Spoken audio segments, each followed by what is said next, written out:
25, 26. So you write the goals, the next thing is to pray. So you write the goals, the next thing is to pray about it. Life is very spiritual. One of the help that you must accept that you need is the help of God. In this world, you must pay allegiance to a deity. It's either God or not God. You have to decide what it's going to be. You cannot be neutral. You cannot say, I don't believe in God and I'm not subscribed to the devil. I'm just in between. You cannot be in between. You are either for or not for.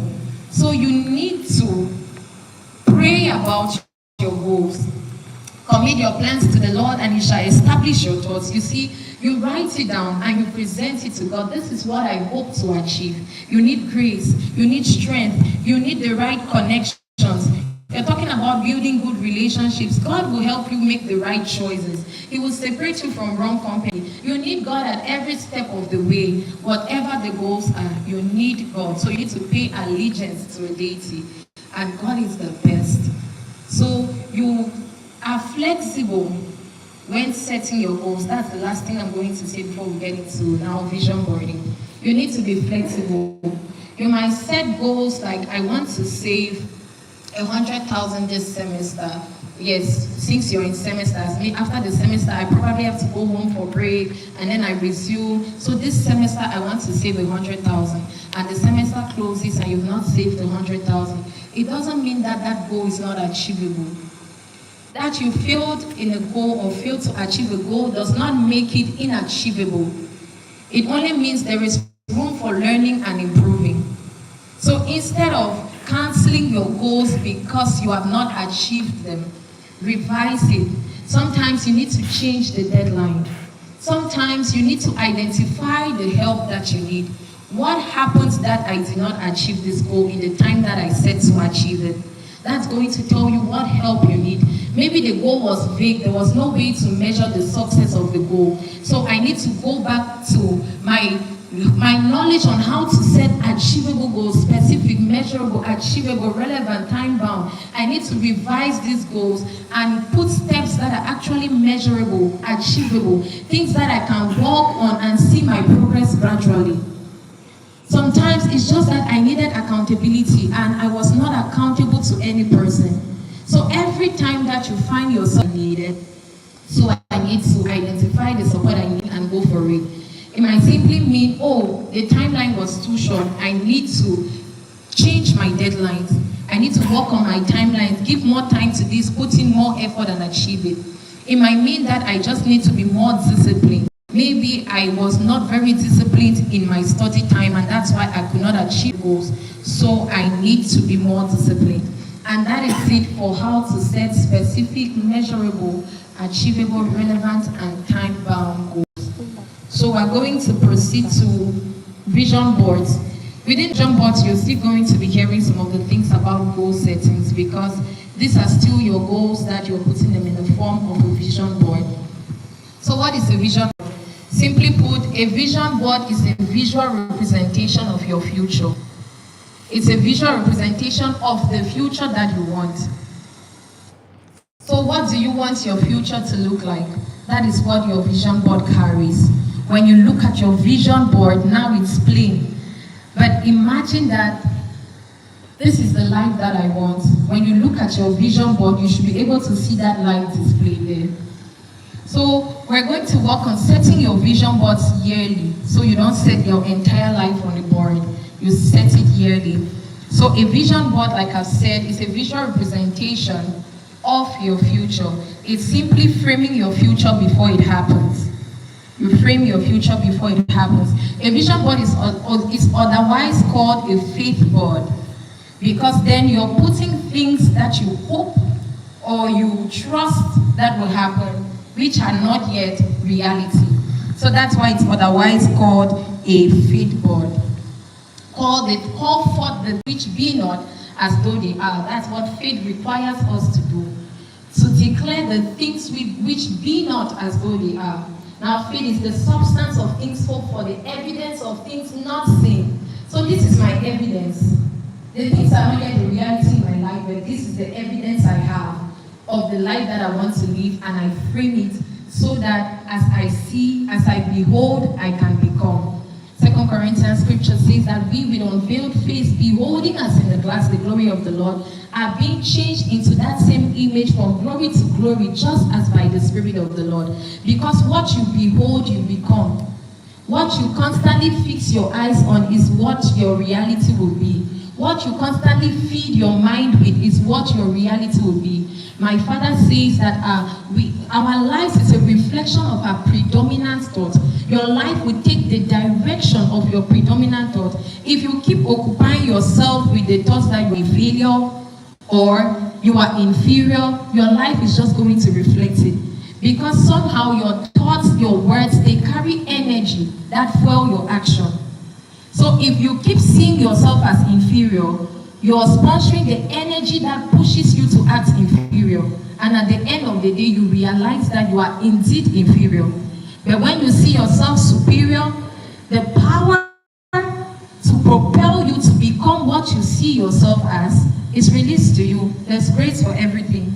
But God will only give us what we believe for and more. So a vision board is a visual representation of the future that I want. A visual representation of your future. How then do you set a vision board?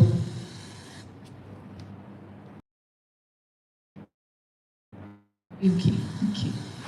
How then do you set a vision board? Before we get to how you set a vision board, I've just said it's a visual representation of the future that you want. So on the vision board, usually there are images and notes. You're going to have images, and those images are a reflection of everything that you desire. The best image, picture, graphic, the best one that represents, that's what you use for your vision board. So for every goal that you select, so let me just give us the steps and then I'm going to explain that. So in setting your vision board, the first thing is you think deep and make a list of the things that you want.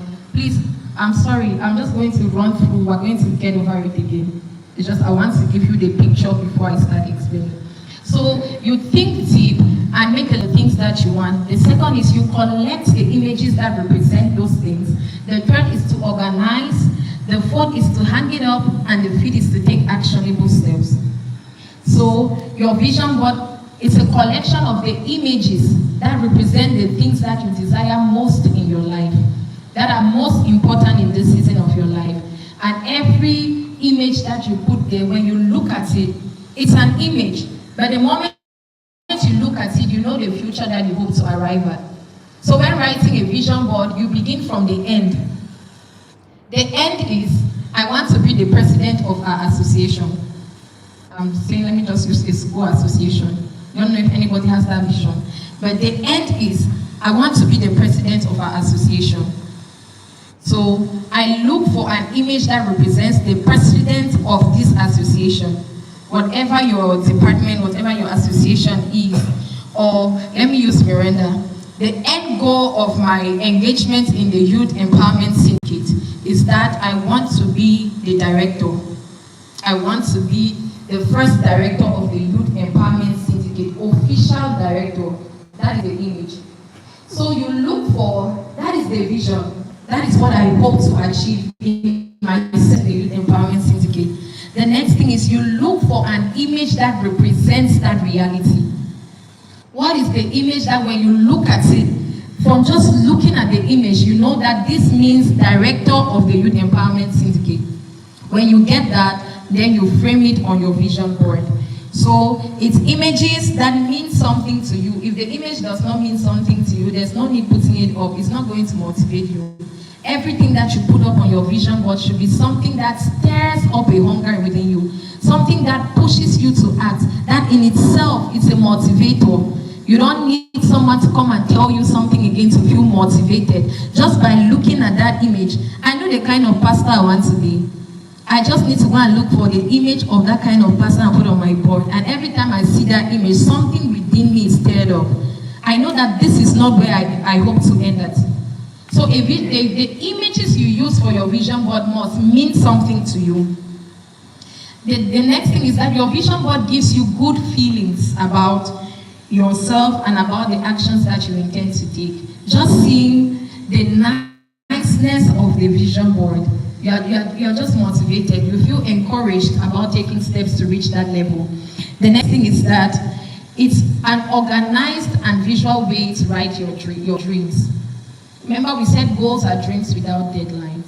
I don't know if I defined it again today, but goals are dreams without deadlines. This is my dream. What beautiful way to present my dream in the form of a vision board. So let's get into how to do this vision board. The first I said is to think deep and you write a list of all the things that you want. We are coming back to writing. Anything that you have not written is hopeful thinking. It's not yet a dream and it will not even materialize into a vision. So you think deep and you write what you want. How many of us believe God is great? If you don't believe, it's okay. We'll not help you to see it. You believe God is great. You believe that God does great things. Let me see. How do you think that God achieves these great things that he does? Scripture tells us in Psalm 92 verse 5, "O Lord, how great are your works.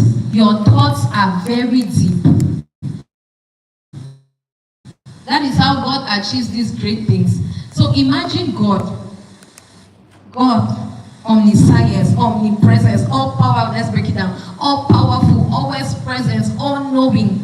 That God who is all knowing. Before he does anything, he thinks deep. What is going to be the best way to do this thing? God thinks deep in order to be able to achieve great works.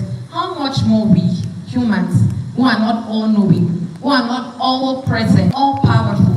So you see that before you can make something meaningful out of your year, out of your life, before you can come up with a meaningful goal, a meaningful dream, something that really represents your future, for you to be able to tap into God's will for your life, to be able to look at the end of my life this year and to see myself the way God sees me and frame it up, then I must think deep. I must really think deep. I must think deep. So the first thing is to think deep, and then you write the list of the things that you want, which are your goals. And you have already seen how to set goals. And the first step in setting your goals was to reflect. Now we're just calling